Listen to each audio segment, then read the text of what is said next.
Symbolic History Through Sight and Sound, 32, Face and Landscape. The arts should be experienced first in their own right, but they are also the language of symbolic history, the history novalis recognized in poems and fables, wenn man in Märchen und Gedichten erkennt die wahren Weltgeschichten. To trace man's view of himself and his world, two sequences suggest themselves, of face and landscape, in this detail from Grunewald, a fateful interplay. In cave art neither appears, but in Lascaux, as in Trois Frères, there is a related pair, inner and outer, man and beast. It is hard to know what that bird totem phallic man is doing under the disemboweled buffalo. Do the gourd, like the hang, suffer erection, or is this magic, like African speech rhythms?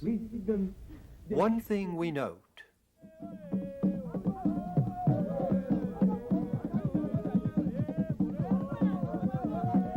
What is outward, the animals, could not be more real.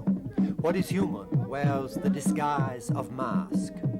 Mask, voodoo counterpole of the individuation we are calling face, the human image usurped by demonic expiations, a primitive ground of unquestioning obedience to inherited taboos.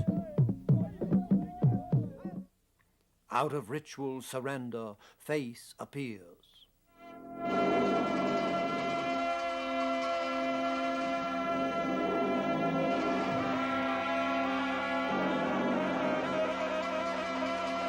Looms like Tibetan music, Egyptian music lost, this chaos of the Sphinx, proudly and joyfully lifted above the impersonal face.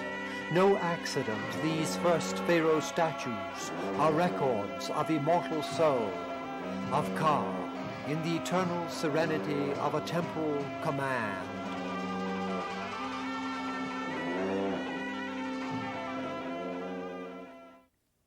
No sooner is face present than, like any embodied vitality, it is caught in process. The cultural phases we need not repeat. Only with Nefertiti to recall that what emerged in the Old Kingdom from the transpersonal cult which gave it strength has ripened by the late Empire into a mirror-haunted consciousness of ennui and quest. So too in the sequence of Greece and Rome, face emerges from the primitive like a fresh discovery, left, clean of introspective brooding. For all the sensuous delight of painted marble, it is a phenomenon of vital energy, beyond the personal, a weirdly smiling, immortal visitant. Set it against a Roman patrician, right, where the civilized preoccupation has become again the self-caressing search and satisfaction of the private, in this case no doubt rather hard and vulgar soul. Roman satires run the gamut of her kind. So much for the briefest hint at the art vicissitudes of face over 2,700 years. The art of landscape unfolds between convergences of beginning and end. This garden of New Kingdom Egypt, left, its trees flattened in ranks around a pool. Paul Clay's 1930 primeval memory, Ad Marginem, right, bridge a spatial conquest of more than 3,000 years. The Theban fresco heralds a representation not yet available. Sophistic clay dissolves all perspectival claims in the haunted suntan of psychic mystery. In Greece, we know landscape developed through phases of exploration and mastery.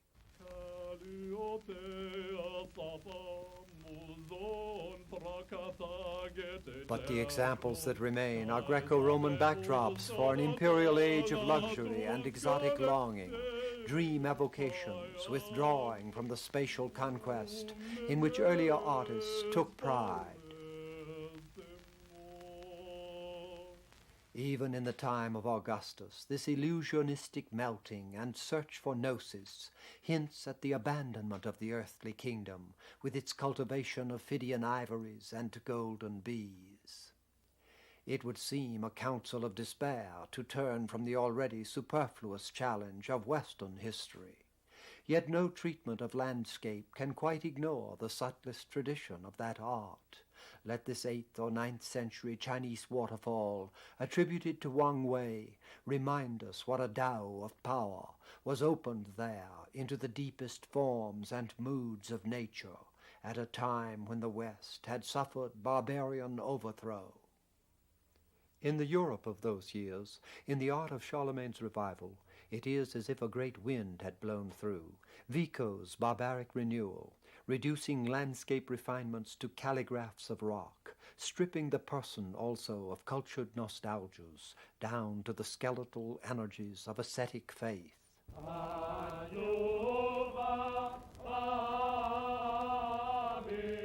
Impersonal, though within the abstract personality of man to God, Luke's upward inner glance determinative.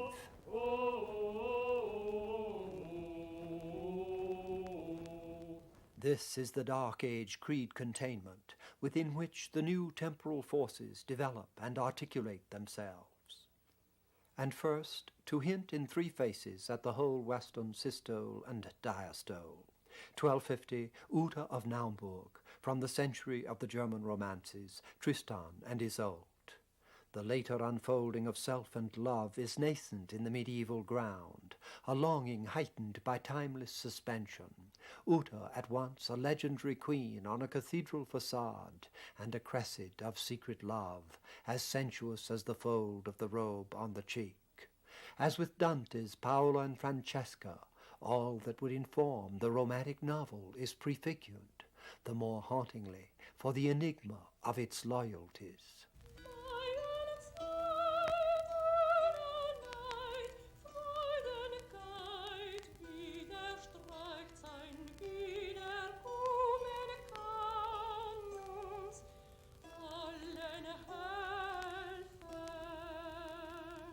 From Minnesong to Frescobaldi.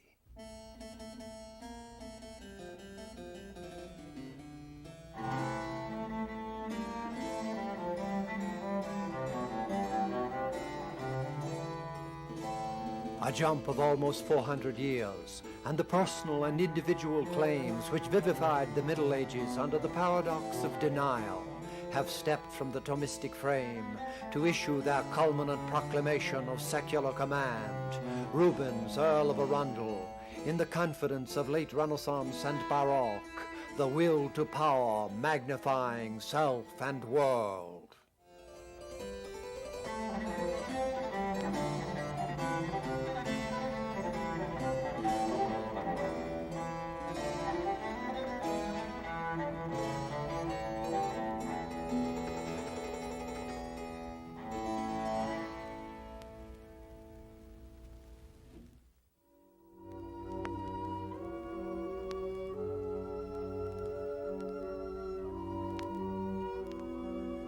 Another 250 years ends in world weariness and withdrawal.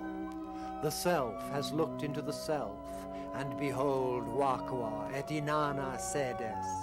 Or as Rambo wrote, I took beauty on my knees, and I found her bitter.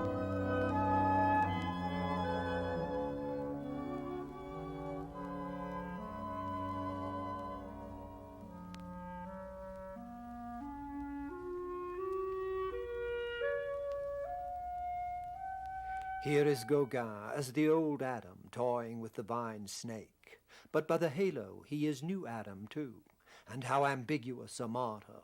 My head grown slightly bald, brought in upon a platter. Stavrogan, the horned saviour. Thus post-romantic ego Baudelaire's its ennui, prepares to go under, to clear the world stage for whatever is to follow. In its similar course of emergence, conquest, and withdrawal, landscape suggests the phases of natural science. This 13th century Carmina Burana scene of summer represents a sort of alchemical phase, where the powers of material nature are to be apprehended immaterially, by allegorical rites and signs, as if things themselves were symbols through and through.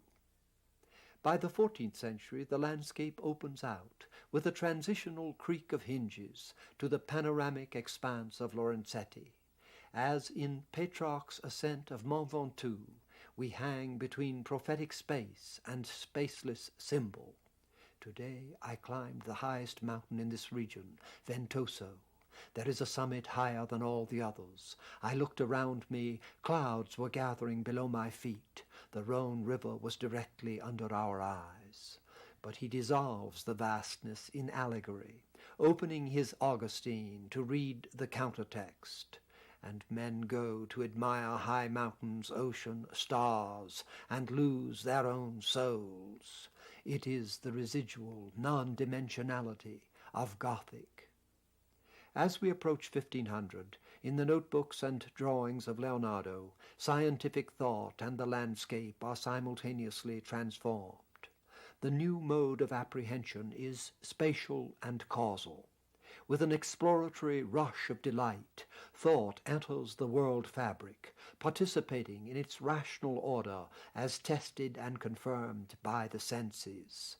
Although nature begins with the cause and ends with the experience, we must follow the opposite course, begin with the experience, and by means of it investigate the cause.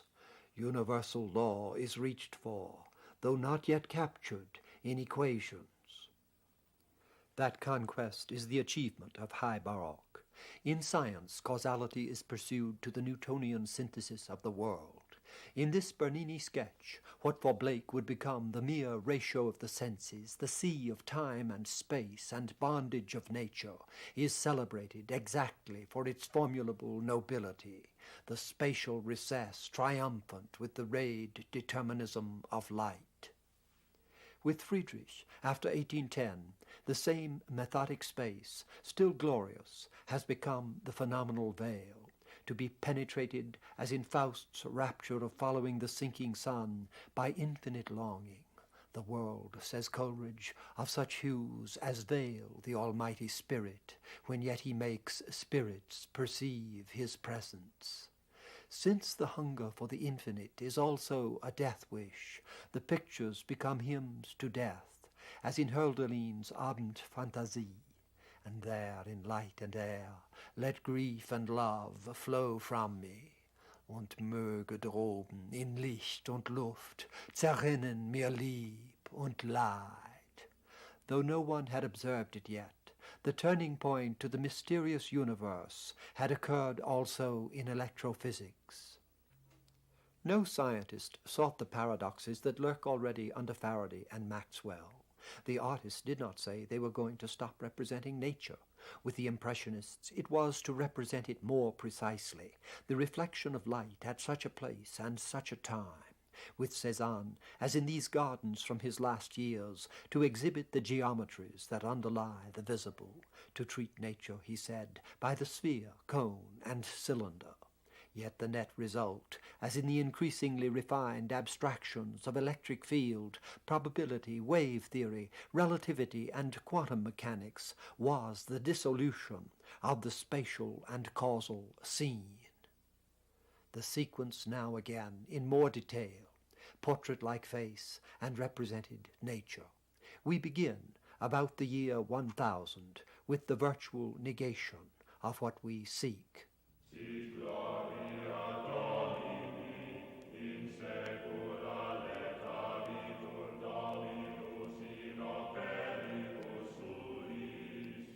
In the Golden Madonna of Essen, person bows to the transreal hagiography of cult and faith, hammered gold on the stiff wooden form, encrusting jewels and great agate eyes gleaming in Romanesque dark. These are not of the human, but revealed signs of beatitude, en arche en ho logos. From 50 years later, a flood destruction from the Saint-Sever's apocalypse, the flattened formal landscape, the figures of arbitrary sizes and projections, all pressed to a symbolic dread. The earth, of which even Dark Age chronicles tell us, is not the Europe we travel to see, but a ghostly battleground of demonic and angelic powers. As Paul had said, for we wrestle not against flesh and blood, but against principalities and powers, against the rulers of the darkness of this world. 150 years. Who could have foreseen the vigor to which the Christ paradox of incarnation and earth denial would lead?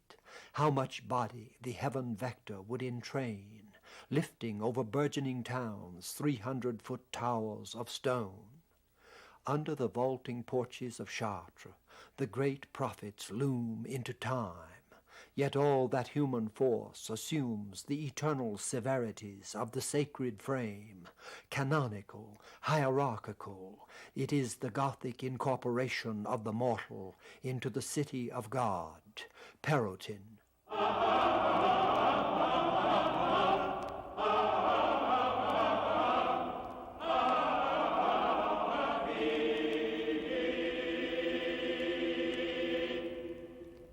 What would become the Renaissance garden grows in that church close. The artist here is of South Tyrol, early 13th century. Where the text of Abraham and Isaac requires mountains, he fills the background with snow-capped ice cream cones of Dolomites, archaically stylized, half spaceless, yet a shrewd thrust toward natural observation. 1300. The kings of the Cathedral of Strasbourg have put off the sacred severity of Chartres.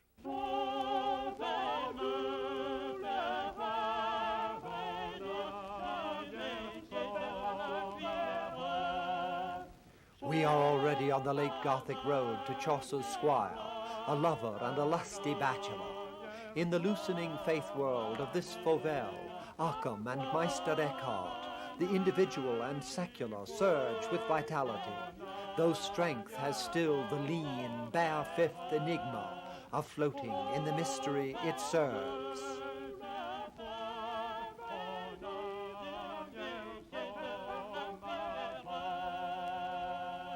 The hierarchic proportions, the boy small though near, the heraldic devices hung spacelessly, these are of the past. But the Minnesinger's leap up the mountain is real, and in so small a touch as the projection of the horse's tail and hoof over the border, the drive has been set up which in the Baroque would spill fallen angels over the ceiling frame of Il Gesù. But that late Gothic turn in the north remains thin and impersonal against the sudden expansion of space and consciousness in Florentine Dante and Giotto. True, these celery trees are still half Byzantine, and the background hills of stripped rock remind us of Cennini's advice late in the century. If you want to paint a mountain, set up a rock in the studio and paint it large, for what is a mountain but a big rock? But that alchemy of the nominal swells with delivery. The great robed figures seem to shoulder out a space of their own, as the Florentine heroes stretch the theology of Dante's hell, or chromatic inflection strange the modes in D'Acacia.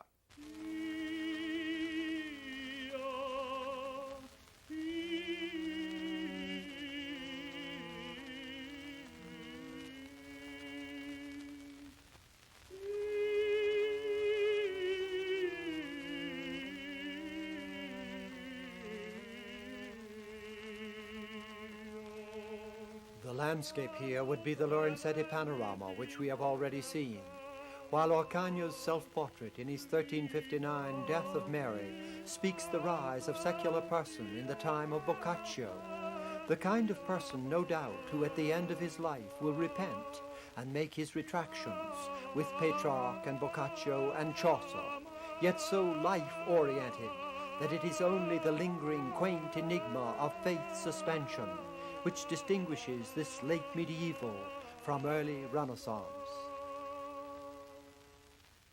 Having mentioned Chaucer, we should follow late Gothic north to Saint-Denis, 1397, time of the Canterbury Tales.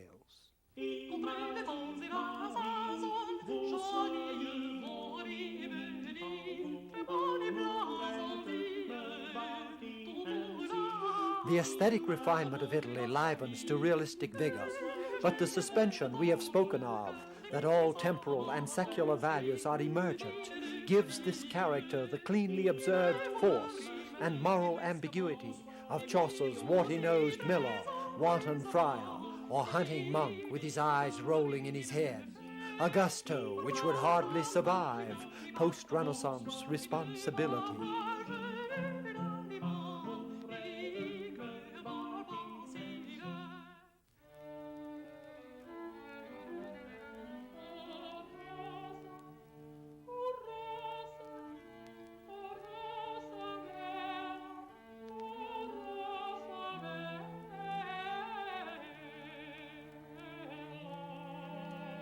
By the 15th century, the way of seeing has quietly changed from the symbolic to the representational, gracious as the first caudal space of Cicogna. A page of the Tres Richelieu's is a window into a lovingly delineated spatial scene. Strange that so revolutionary a work could be so unobtrusively and thinly naive. There is none of Lorenzetti's vastness of assault on the world.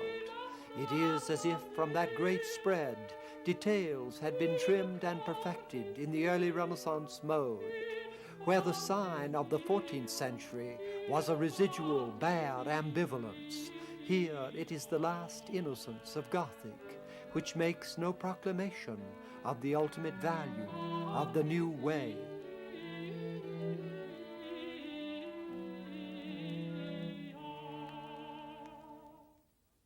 Though just before 1400, some such humanist proclamation, in religious terms paralleling the preaching of Gerson in France and of Huss in Bohemia, had been made by Klaus Schluter, a Fleming active in Burgundy, this Moses in the spirit of Chaucer's last invocation to the soul, "Forth, pilgrim, forth, forth, beast, out of thy stall," while Faubourdon filled the triad.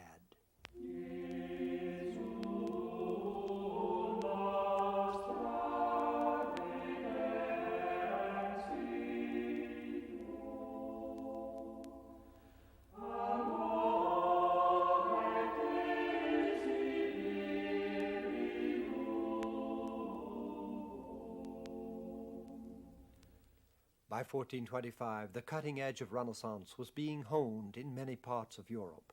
Against the reform humanity of the North, the philosophic humanism of Florence centers in the recovery of Roman antiquity by an act of the will. Yet the dynamic which cleaves Donatello's Jeremiah from the classical is also Gothic born. So Dante's landless Ulysses against the home-seeking old Odysseus.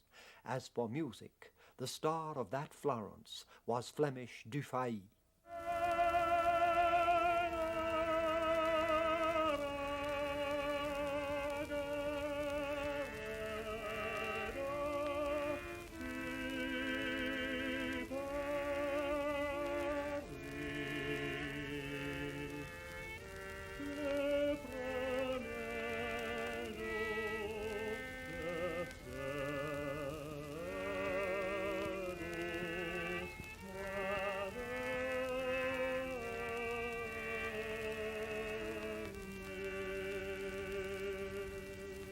The vastness of the Lorenzetti panorama reappears in Masaccio, 1426. Granted, the precise landscape refinements of the Limburg brothers are lacking here. This Trasimene expanse of the folded Apennines, lake and blasted trees has the inherited bareness of Giotto, but there is a theoretical consciousness of space itself, of laws by which to command it. The background of the Van Eyck Adoration of the Lamb from the same years is the northern complement. Florentine reason trails this Flemish miracle of eye and hand. Its heavenly Jerusalem is bright with every technique of foliage, light, and air which high Renaissance would require. No wonder it was said in Italy that Van Eyck panels were worth their weight in gold, while Dufay and the other Italianate Flemings work in either style.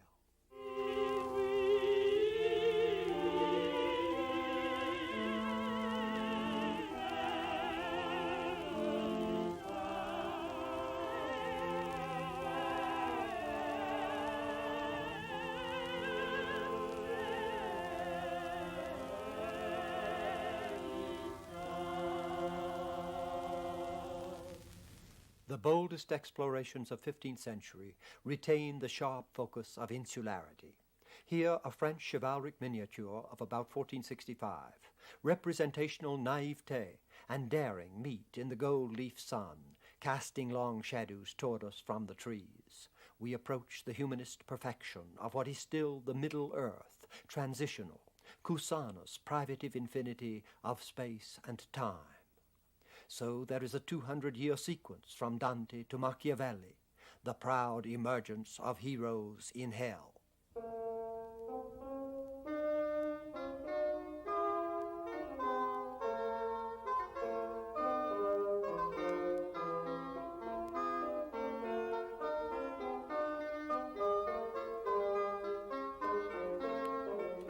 With the Medici, here Giuliano, painted by Botticelli about 1478, we stand on the verge of the battle of values, to throw down or dynamically transform the old. The assertion could not be more forceful, but with the hard ambiguity of being still a deadly sin. If you want to rule, says Machiavelli, this is the method. To follow it is not Christian or even human, and of course one should be a Christian. But this is what power requires. Against such lean grandeur, the Baroque would claim philosophic sufficiency.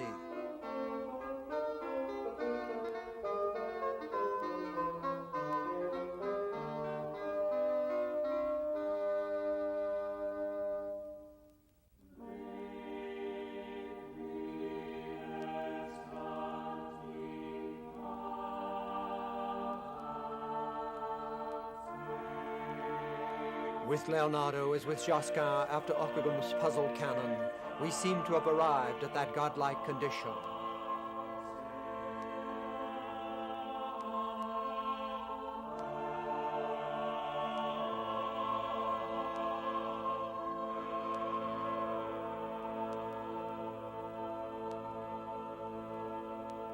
Yet the battle of the 16th century has not quite been joined. The humanist island has grown to a continent where man expatiates in universal potentiality for the last time in the tacit grace of the old dispensation, rich in the illusion that the new world can flourish in the lap of the old. Beyond that high Renaissance noble calm, humanization has no direct road. What lies ahead is a whirl of transformation under trial.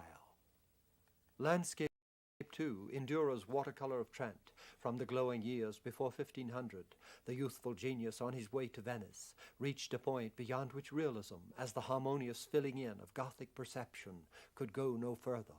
Here, too, what the future held was struggle, space buckling into vortices through a century of religious wars, persecutions and incursions of tragic darkness. And already the new mastery was enforcing the eschatology of judgment. That is the dialectic of Reformation and Counter-Reformation, individuality and reason in Luther stirring the eddy of Pentecostal identification. Strange that the strongest reality of 1500 should be the flaming recesses of Hieronymus Bosch's hell pockets. Now the liberation of the human and secular musters militant powers under the great seal of righteousness. Gone forever the olive-eyed Gothic distance. From the Catholic humanist Dürer of 1500 to this Protestant Dürer of 1526, there is a build-up of assertive volume, as if, as in the polyphonies of Stolzer, whole new registers had been added to consciousness.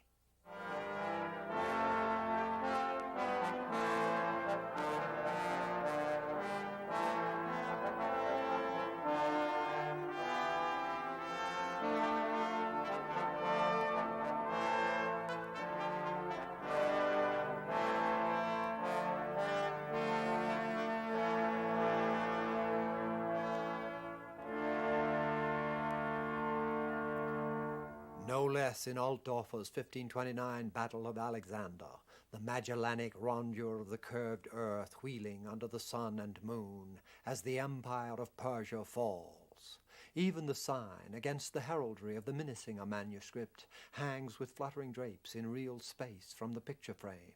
In fact, Copernicus had already revolutionized that astronomical space and been encouraged by 2 popes in the clarion decades of discovery before the Counter-Reformation put the jinx on his delayed revolutions. Stretched in the field of titanic humanism and penitential reform, the Renaissance rises to its first great tensile infolding, and as always, the mightiest spirit most kindles to the fervor makes it most his own. In the radiance that Florence spread over Italy and to Rome, no spirit was as fiercely strung to resonance as Michelangelo. It is he who most deepens human possibility. In the face of his Brutus, 1543, Shakespearean tragedy first becomes conceivable, the infinite pathos and transcendence of the flawed will.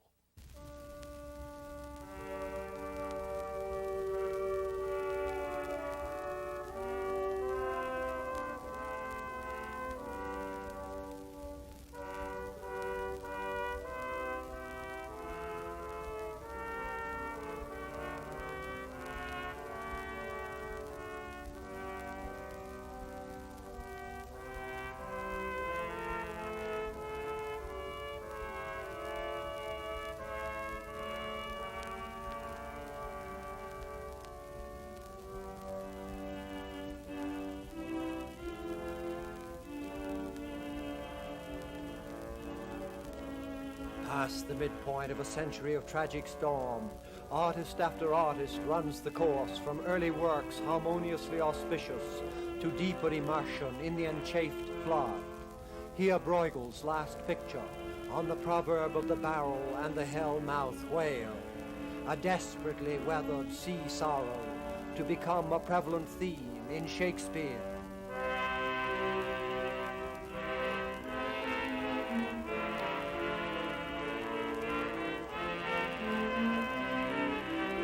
In Italy after 1550, there is a shift from the tensile, as in Michelangelo, to the kinetic, its musical crest in Giovanni Gabriele.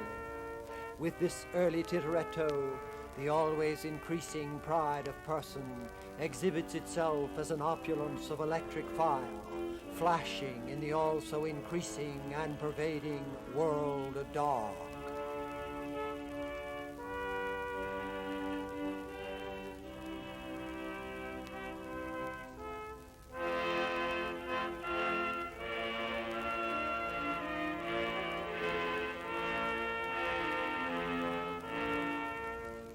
Tintoretto's later works, from the time of Giordano Bruno's Infinite Universe, push toward its climax the explosive vision, which by 1610 would stretch the frame and logos of every art almost to breaking.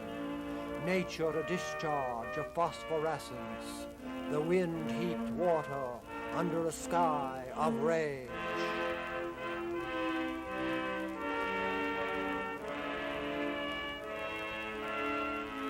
It is in El Greco that the doomsday seizure of the magnified Renaissance earth reaches a crux of visionary inturning. In the Toledo landscape, as in King Lear, 1605-6, you cannot thrust a bodkin point between the real and symbolic universe. You cataracts and hurricanes spout till you have drenched our steeples, drowned the copse.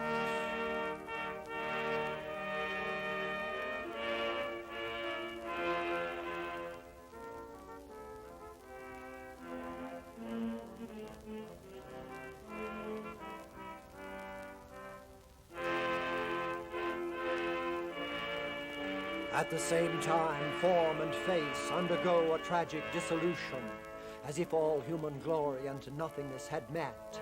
In the face of the priest, in El Greco's Marriage of the Virgin, Lear's pride. Of all these bounds, even from this line to this, we make thee lady. And crushed humility, pray you now, forget and forgive. I am old and foolish. Merge in a stateliness pieced out of shreds and tatters, a brushwork like straw tossed on a cyclonic wind.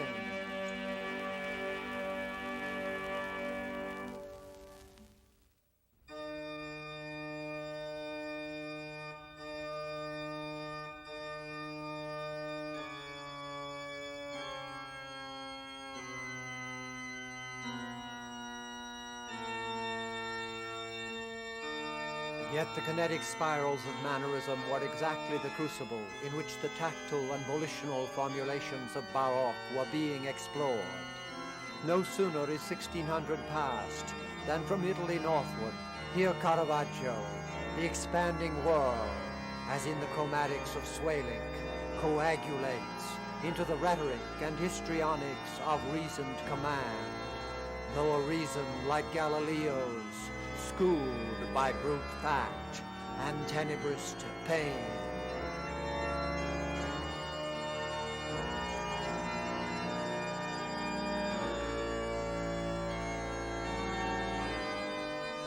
So too in Rubens, 1625, when the limitless storm spills over, it is into a century of Cartesian method.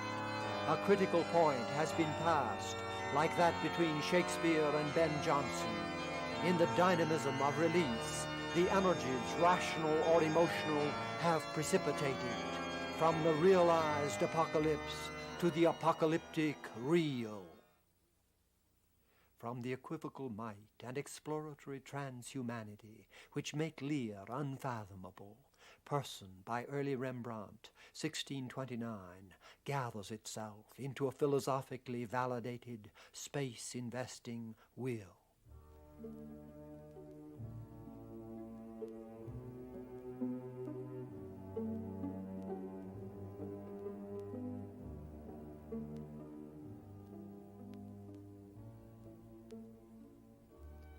A power like Spinoza's divinity, extension is an attribute of God, or God is an extended thing.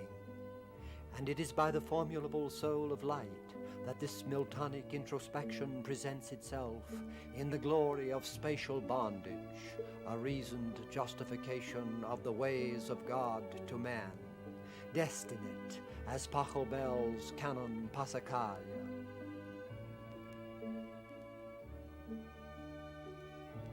So too with the Rembrandt landscape of chiaro-scuro realism. By the heroics of sun through cloud, nature is subsumed under a divine syntax, as tensely fought for as the somber affirmations of Milton, while the realism affirms of all that ordering light. It is here and now, these fields that bridge with the boatman passing under. As Spinoza says, particular things are nothing else than modifications of attributes of God, and reality and perfection I understand to be one and the same.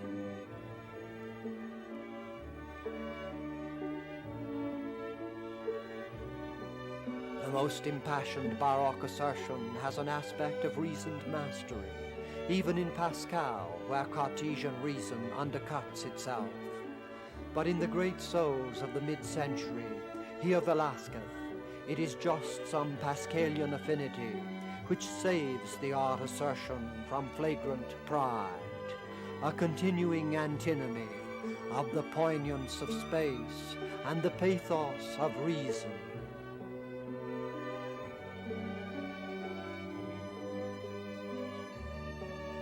The classical landscape peaks in Claude, here Acis and Galatea of 1657, with Polyphemus on the promontory beyond the bay. Yet that heroic world, like Prospero's cloud-capped towers, is visibly melting into light. Hail, holy light, offspring of heaven, firstborn.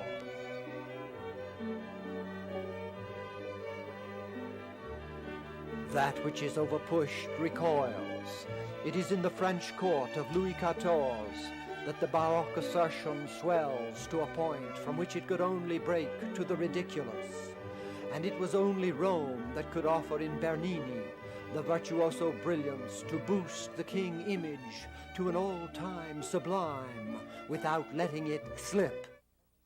Though we measure the risk by the secular arrogation of the old religious ground, l'État, c'est moi. By 1700, that heroic inflation, Dryden's aloft in awful state, the godlike hero sate on his imperial throne, is about to yield to popes. Hear thou, great Anna, whom 3 realms obey, dost sometimes counsel take, and sometimes take.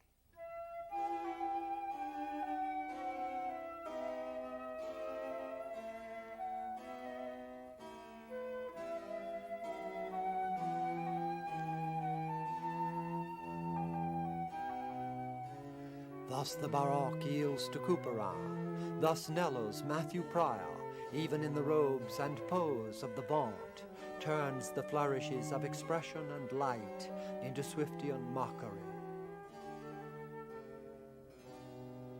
The bubble of virtu breaks in a witty play of artifice. The ironies of reason hide a growing sentiment of nature. It is the 18th century polarity, mocking mind, searching heart. In Watteau's Island of Love, those landscape depths of the Baroque become a precious filigree, stage set for the mask of manners, which is at once a courtly game and a sigh for joy. Pope, but now secure the painted vessel glides, the sunbeams trembling on the floating tides, while melting music steals upon the sky, and softened sounds along the waters die. Smooth flow the waves, the zephyrs gently play. Belinda smiled, and all the world was gay.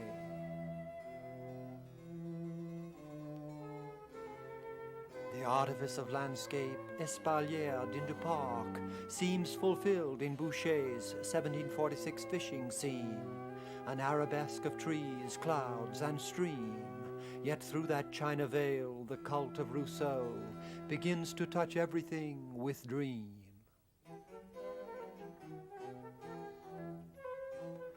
So Marie Antoinette played at shepherdess in her village in the Petit Trianon. The drive to forthright nature spurns that. England, Richard Wilson, most of all his revolutionary Kada Idris of 1774. But it is not the dimensional world reaffirmed. Light-streaming space is stripped to the stark phenomenal. Man seems dwarfed, an exile. What begins to be verified is the Wordsworthian relation to the souls of lonely places, Haydn's muted horns.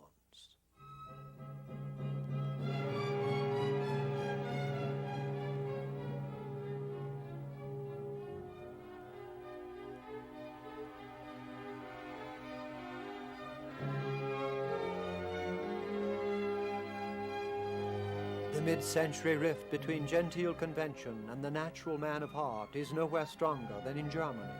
The foppery of Renaissance humanitas, undercut by 2 centuries of aristocratic appropriation, could hardly show a prettier mask than in the Munich Duke of Zweibrücken.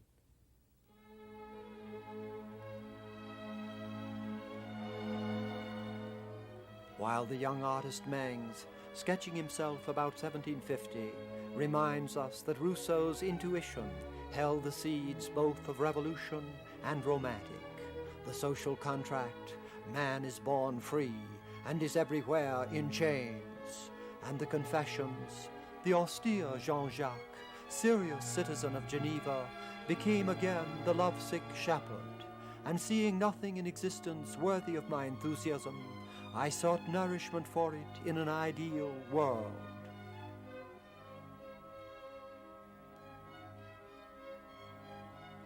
Like the same person reborn stronger, Runge steps from the 18th century drawing room onto the Goethean world stage of 1803. Gefühl ist alles. Feeling is everything. Man's proclamation of grandeur had crested once in the rational hubris of the Baroque. After a century of irony and enlightenment, it rallies under revolutionary command. The Faust to claim in Beethoven, Hegel, Hölderlin, that world spirit is realizing itself through the shaping passions of the heart and will. It is the final liberation of the ego as a phenomenon of hope. The central urge of the Christian West had been to bring the kingdom of God from the timeless and spaceless to the here and now. The free and transcendental self requires a free and pantheistic nature, untamed, shoreless as God. Koch tried what romantics would pursue in the mountain fastnesses of the world, while Wordsworth, climbing Snowdon at night, saw in a sea of mist under the moon a blue chasm, a fracture in the vapor, a deep and gloomy breathing place through which mounted the roar of waters, torrents, streams. In that breach through which the homeless voice of waters rose, that dark, deep thoroughfare, had nature lodged the soul, the imagination of the whole.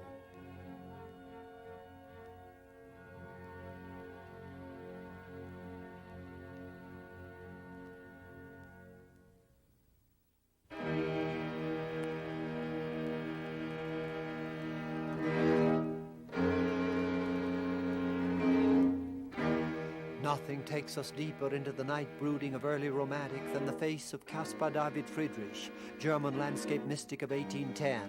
Thrown back like Beethoven in the late quartets from revolutionary hope, soul turns its introspective retreat into a triumph of inwardness. As Friedrich wrote under increasing neglect, and so I spin myself into a cocoon, and shall let time decide what will emerge therefrom. So Schelling's process of creation, the revelation of light in what was originally the principle of darkness, that principle which rises up from the depths of nature and by which man is divided from God, is the selfhood in him. But by reason of its unity with the ideal, this becomes spirit.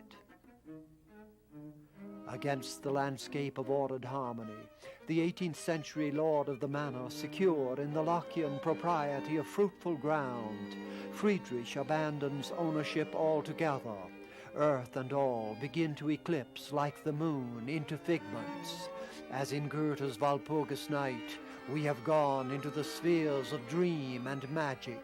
In die Traum- und Zauberschwere sind wir, scheint es, eingegangen.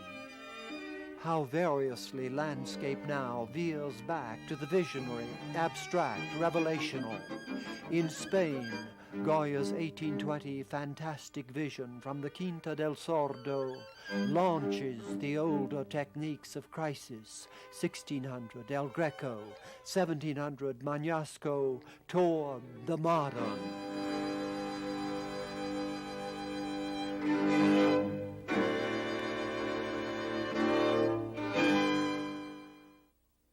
In the England of this Samuel Palmer, Blake was the total revolutionary, for whom the outward universe is the vegetative husk of symbolic reality.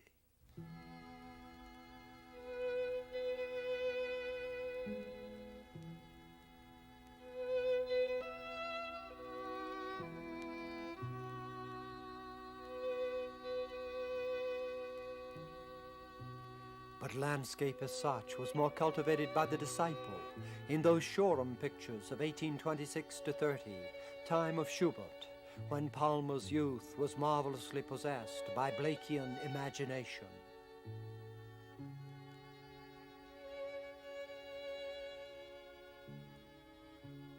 While Turner, starting in the traditional manner of the Dutch and Claude, threw all his academic skills into a program not unrelated to Blake's, though their techniques were opposite, an ecstatic transformation of matter into light. Thus one of his last pictures, Light and Color, Goethe's theory, the morning after the deluge, Moses writing the book of Genesis, exhibited in 1843.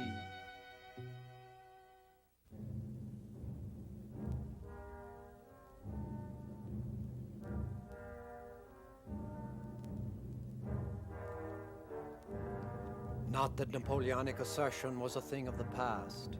The 19th century is dominated by the sort of Titanism we have called the liberation of the ego, but shifting from its 1790 enlightened base, a phenomenon of hope, to a Berlioz gallows march, a phenomenon of despair.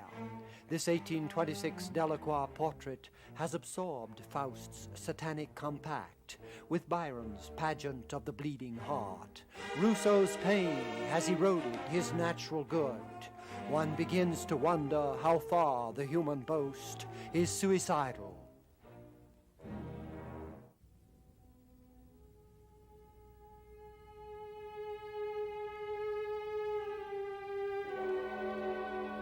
"20 years more, and we come to a face inescapable in such a survey.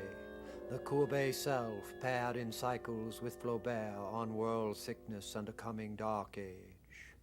But the ennui and spleen of Baudelaire equally apply, when with eyes closed as in an opium dream, and I am a burial ground the moon abhors, je suis un cimetière abhorré de la lune. It is the mood Dowson brought to England, desolate and sick of an old passion, and for which Arnold, in his purer way, had written a Fall of the West programme. The sea of faith was once too at the full, but now I only hear its melancholy long withdrawing roar, retreating to the breath of the night wind, down the vast edges drear and naked shingles of the world."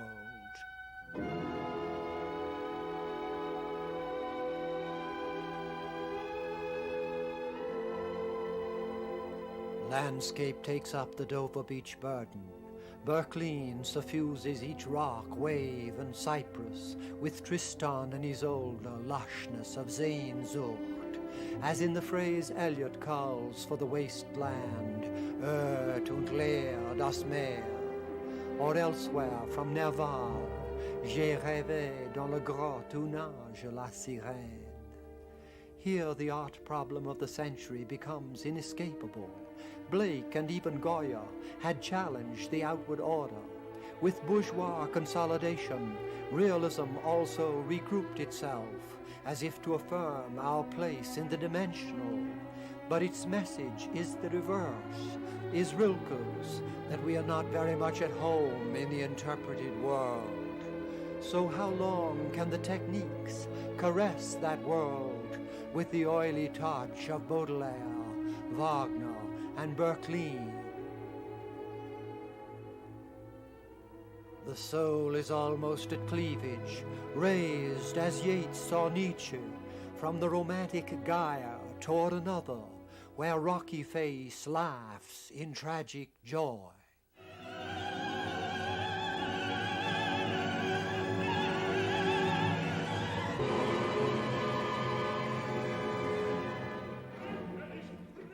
And in Hans von Mares' portrait of himself and Lenbach, 1863, Nietzschean violence turns to idiot laughter, to offer up God to the void. That is the last mystery, the sacrament of terror reserved for the generation at hand. We have already felt it working in ourselves.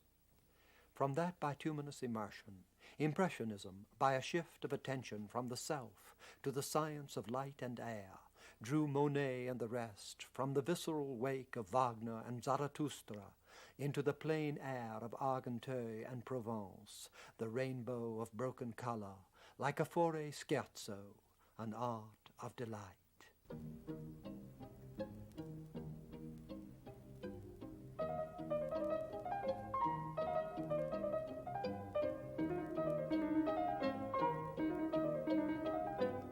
Of which, however, two things must be said: that the strains of yearning distill through the brightness, and that, as we have implied with modern science, reality itself, the landscape, begins to dissolve under the analytical shimmer.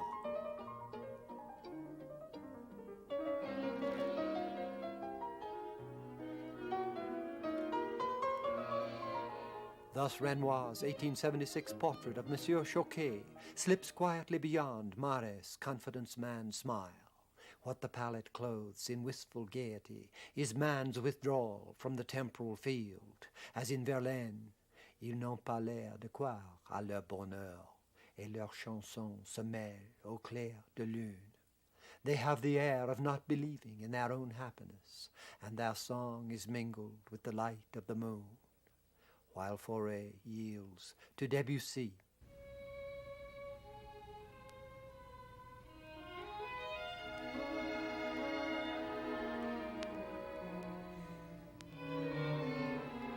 Anyone who thought the spiritual hunger solved by picnic outings along the Impressionist Seine would be troubled by the case of Van Gogh, which is not a private case, though all lives have that dimension.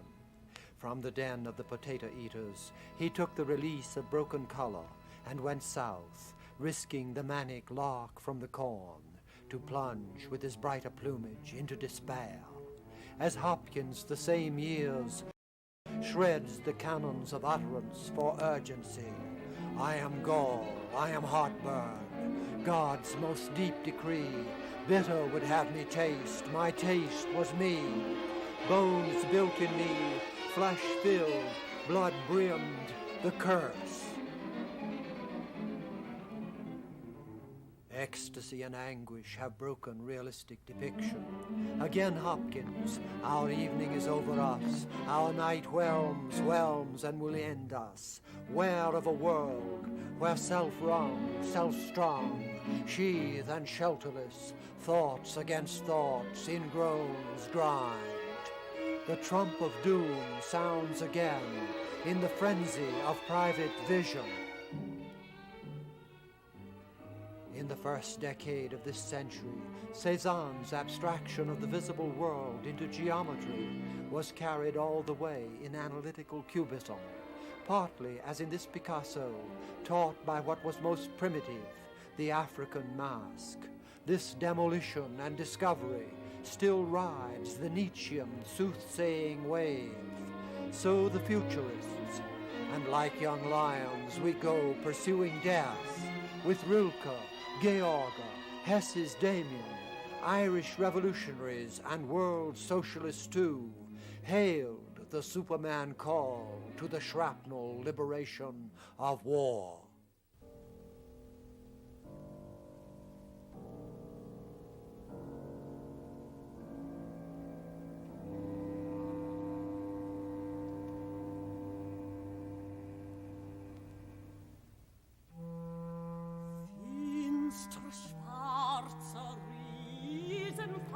Though we are closer to that mood in Franz Marc's Tyrolean landscape of 1915, a year before he was killed in action, 7 centuries had labored at the rationally ordered realm of space, time, and cause.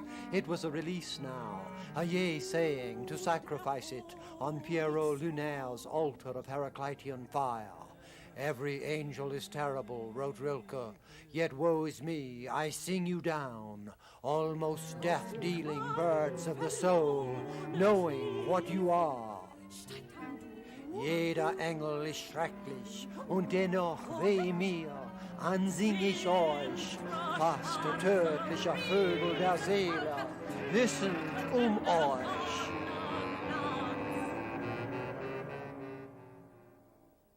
In these images of face and landscape, the whole pride and catastrophe of Western man beckons. How could democracy in America, 1849, have done otherwise than reaffirm with the clarity of everyday enlightenment that landscape meeting ground of visionary and real, the irradiated space of a wild continent, ordained Eden for a new race of reason and heart? And how it would strike at those daylight Emersonian hopes that Ryder, after Melville and the Civil War and the Gilded Age, would shut himself in a New York apartment, painting in solitude a night nature of symbolic menace.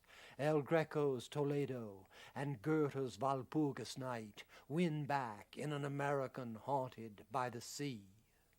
Ridiculous, in 3 terminal slides to deal with a global century, as labyrinthine in warring ways as a Pollock bateau-ivre soul-scape of drips and muscular movements, jerked off in peristaltic defiance of the old arrogation to order self and world, as if possessed from between the stars, we were breathing great gulps of Pythagorean void.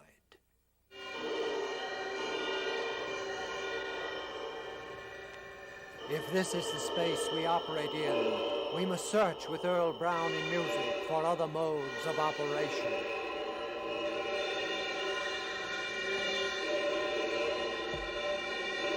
In the lunge from willed depiction to a swirl where face and landscape drown. Was it only the socialists who would uphold the blatancy of the old claim of man's responsibility for space and time? And even that programmatic hope, in the between-war throes of the liberal West, assumed in Cater Colwitz the age-old Roman shadowings of despair. What does it mean for face to choose between this and the abstract void? Are real leaders to be expected where the affirming image is no longer real? Most modern art has taken another aim, to push to the threshold of sense what drove Wallace Stevens to slough off the images of Sunday morning on the dump, to eject, to pull the day to pieces and cry, "Stanza, my stone." Where was it one first heard of the truth, the? But what else besides the artist himself, Rothko, must go down in the transcendental reduction of that purple pool? We do not like to hear what the history of the images makes commonplace, that art as real comes at a cost. When the modes of music change, Plato says in the Republic, the fundamental laws of the state always change with them. In the Roman Empire, when spirit turned from mastered outwardness to the abstract call beyond that wavering veil, those anchorites, St. Anthony and the rest, knew what they aimed at was the end of the world, as Yeats, in a time he considered parallel. Ah, what a sweetness strayed through barren Tibet and by the Mareotic Sea, when that exultant Antony and twice 1,000 more starved upon the shore and withered to a bag of bones. What had the Caesars but their thrones